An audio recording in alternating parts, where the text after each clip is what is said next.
The line of coffins stretched farther than the eye could follow. 89 flag-draped caskets lay under a gray Virginia sky, their colors muted by the cold wind drifting across Arlington.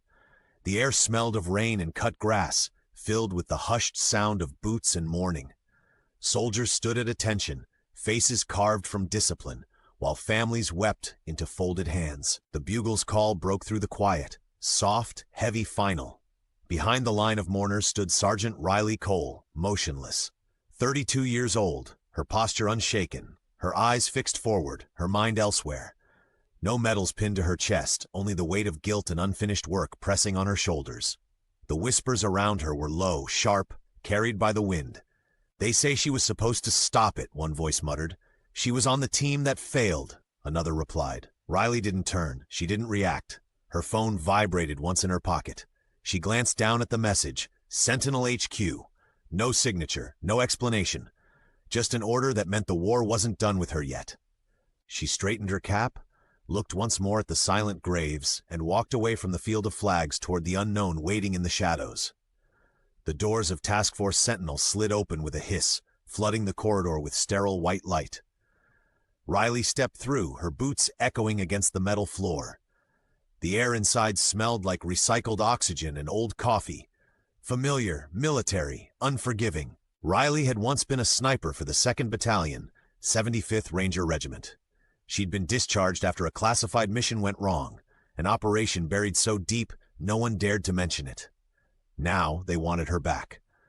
On the elevator ride up, she rolled a brass coin between her fingers, a sniper's coin that had belonged to her father, Major Daniel Cole.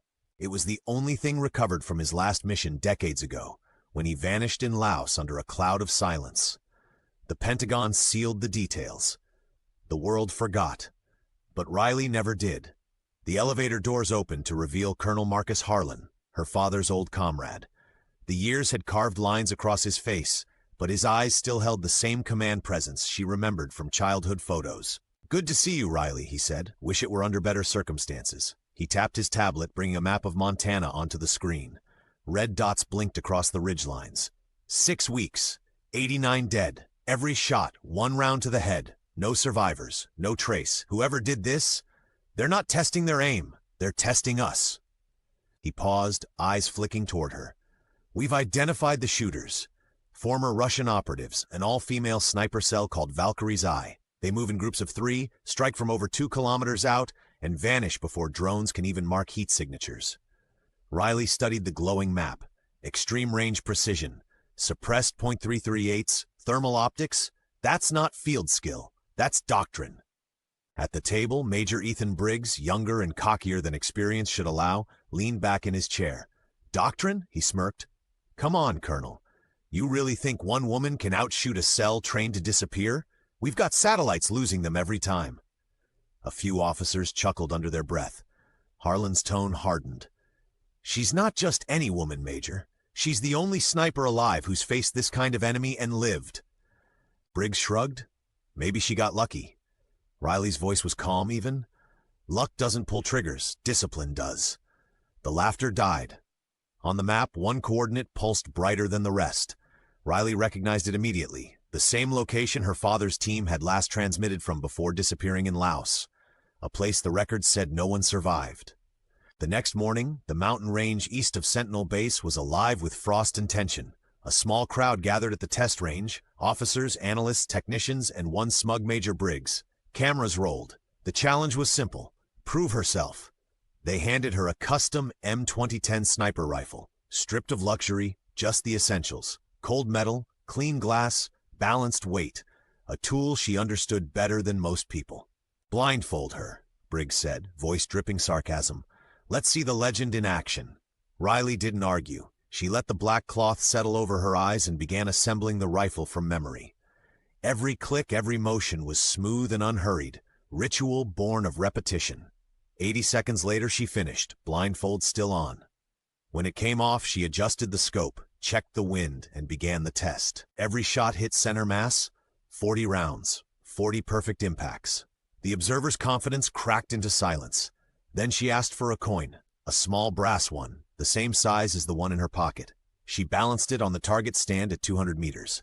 The others scoffed. Briggs rolled his eyes. Riley fired once. The coin split in half. No one clapped. No one spoke. The quiet afterward was louder than any applause could have been. Colonel Harlan turned to the room. "That's why she's here. Valkyrie's eye kills with doctrine. She kills with instinct." Briggs muttered. "So what? Send her in alone?" "Yes," Harlan said, "with overwatch and full autonomy. She chooses her ground, her timing, her rules. She hunts." Riley didn't hesitate. "Permission to hunt?" Harlan met her eyes. "Granted." 2 days later, Riley's truck wound through snowbound pines deep in the Montana wilderness. The cabin waiting for her was small, half buried in frost, the kind of place that had no business surviving winter. Perfect for what she needed. Inside, she laid out maps, circled potential sniper nests, marked crosswinds and terrain funnels. She cleaned her rifle until it gleamed and checked every piece of gear twice. Among the evidence sent to her was a single recovered bullet casing, engraved in Cyrillic. Under the light, she read the words, "Hunter's sister." Her stomach tightened. A message, personal, deliberate. That night, she built her hide overlooking the valley. The forest below slept under a skin of snow, and she became part of it, silent, invisible. Her breathing slowed until even the frost couldn't catch her exhale. At 3 in the morning, she caught movement, a faint shimmer, a reflection of glass that shouldn't have been there. Then another, then silence. The Valkyries were here. She didn't fire. Not yet. She observed, mapped, and waited. Dawn came like a blade of ice. Through her scope, Riley spotted them, 2 figures gliding along the ridge, cloaked in snow gear, rifles wrapped in burlap. Their setup was perfect. 1 low shooter, 1 spotter above, and an unseen overwatch even higher on the spine. She studied their pattern. It was too clean, too easy. The lower pair were bait. Her father's voice echoed in her mind, "Elevation buys truth." She scanned higher and found it, a 3rd position. 2 women hid under a camouflage tarp, their lenses aimed down the slope. Riley adjusted windage, made her calculations. 1 breath, 1 pull, 2 shots, 2 bodies down below. 9 seconds later, she silenced the overwatch. Then came a faint radio burst, encrypted and clipped. Only 1 word stood out, Artemis. The name she'd seen buried in intelligence reports, the rumored leader of Valkyrie's Eye. Riley exhaled, so the hunt had only just begun. By midday, she reached the Overwatch nest. The women she'd killed were no amateurs. Clean gear, disciplined setup. In one of their packs, she found a velvet black patch embroidered with a silver winter bird and Cyrillic letters, Petrov Academy. At the bottom of the same bag lay an old Soviet badge, scratched and tarnished. Etched into the back were initials that made her blood run cold. DC. Her father's initials. They'd been scratched out roughly, as if someone had tried to erase them. She closed her fist around the badge. This wasn't random. It was personal. The phrase "Hunter's sister" wasn't just a taunt. It was a message. And whoever sent it, Artemis, knew her history better than anyone should. That night, fog rolled over the ridge like a living thing. Riley stayed awake, listening to the wind's rhythm. The radio hissed once, then silence. Then a whisper of coordinates, North Spur, a rally point. The enemy was still out there. She packed her rifle, marked her map, and prepared for the final confrontation. Morning came pale and colorless. Fog draped over the mountain, erasing distance. Riley crept along the ridge, scanning between the shifting veils of mist. A shape appeared through the haze. 1 woman kneeling by a fallen pine, her rifle resting beside her. Unmasked. Calm. "You hunt well, sister," she said, her English flawless, voice soft but steady. Riley froze behind the scope. "What did you call me?" The woman didn't move. She opened a pouch and lifted a weathered photograph. 2 men and a woman standing in sunlight. One of the men was Major Daniel Cole, Riley's father. The woman was pregnant. The other man, Anton Petrov, founder of the Russian sniper program, stood beside her. "My mother," the stranger said quietly. "Before she married my father, she loved yours." Riley blinked. "Then you're—" "Elena Petrov," the woman said. "Your sister by blood, if not by country." The fog swirled between them. Riley's chest tightened. "You killed my father." Elena shook her head slowly. "No, our father did. Orders. Lies. Years later, I learned what both governments buried. This isn't revenge. It's correction." 89 soldiers dead isn't correction," Riley said. "They were not the lesson," Elena replied. "The lesson was that your nation still believes war is numbers. I wanted them to see faces." Riley felt anger rise, but it dulled beneath something else. Recognition.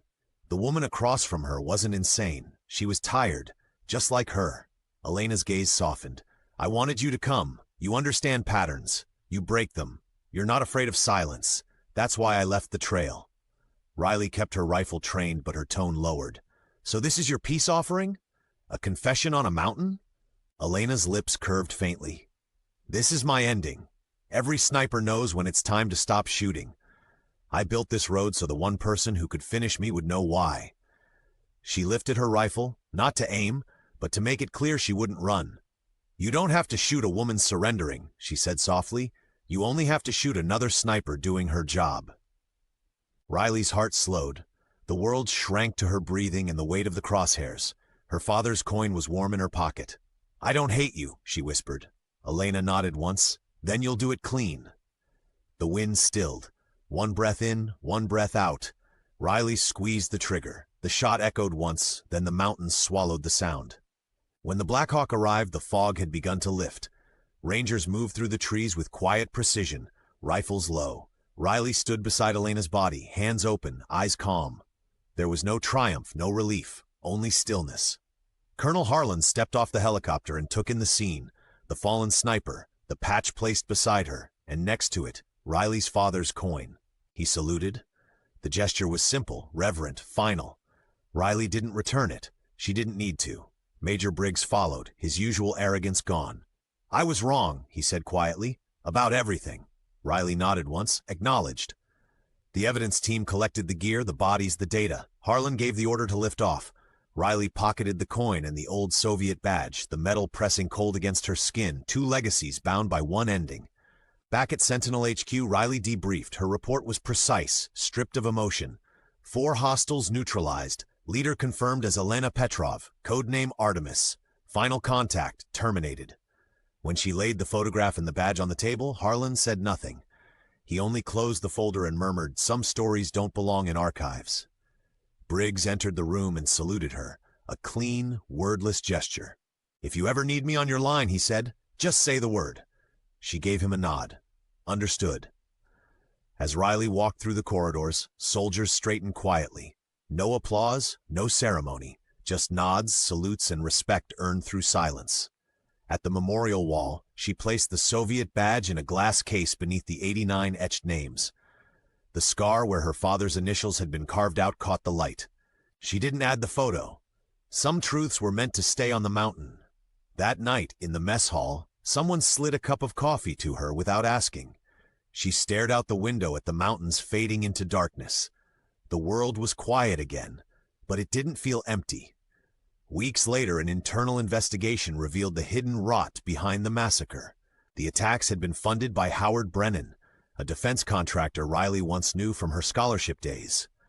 His plan destabilized confidence in the U.S. military to boost his private security empire. Every death had been profit. When the FBI took him down, Riley didn't celebrate. She just turned off the briefing screen and left the building. That evening, she drove to Arlington. The air carried the same chill as the day it began. The rows of white stones gleamed beneath the sunset. She walked among them, finding the 89 names she'd memorized. Kneeling beside the first grave, she placed the sniper coin on the stone. "The hunt's over, Dad," she whispered. The wind rustled through the flags. No voice answered, and she didn't expect one. As the last light of day burned gold across the marble, a distant bugle played, the same song that had marked the beginning. Only this time, it didn't ache. It sounded like peace. Some wars end with explosions. Others end with a single quiet shot. Riley's ended in silence, and that silence was enough. Subscribe for more true-to-life military tales that honor the quiet courage of those who fight their wars in silence.